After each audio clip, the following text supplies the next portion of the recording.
ഡോക്ടറെ, ഈ കൂർക്കമ്പലിയുള്ള ഒരാൾ ഓർത്തഡോണ്ടിസ്റ്റിനെ കൺസൾട്ട് ചെയ്യേണ്ട ആവശ്യമുണ്ടോ? ഈ സ്നോറിംഗ് എന്ന് പറഞ്ഞാൽ ബേസിക്കലി മൂക്കിലൂടെ ശ്വാസം വലിക്കുന്നതിന് വരുന്ന ഒബ്സ്ട്രക്ഷൻ കൊണ്ട് വരുന്നതാണ്.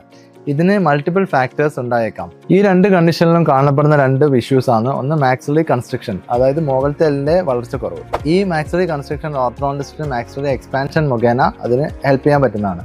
അതുപോലെ മാൻഡിബുലർ റെട്രോഗ്നാഥിസം, അതായത് താടിയലിന്റെ പിന്നോട്ടുള്ള വളർച്ച. ഈ പ്രശ്നവും ഒരു മാൻഡിബുലർ അഡ്വാൻസ്മെന്റ് ഡിവൈസ് വെച്ചിട്ട് ഓർത്തഡോണ്ടിസ്റ്റിന് ഹെൽപ്പ് ചെയ്യാൻ പറ്റുന്നതാണ്. ഒരു മൾട്ടി ഫാക്ടോറിയൽ പ്രശ്നമായ സ്നോറിംഗ് എപ്പോഴും ഒരു ടീം ഓഫ് ഡോക്ടേഴ്സിന്റെ അപ്രോച്ചാണ് ഗുണം ചെയ്യുക. ഈ ടീം ഓഫ് ഡോക്ടേഴ്സിൽ ഇൻക്ലൂഡ് ചെയ്യുന്നതാണ് ഓർത്തോണ്ടിസ്റ്റ്, ENT സർജൻ, അതുപോലെ ഓറൽ ആൻഡ് മാക്സിലോഫേഷ്യൽ സർജൻ.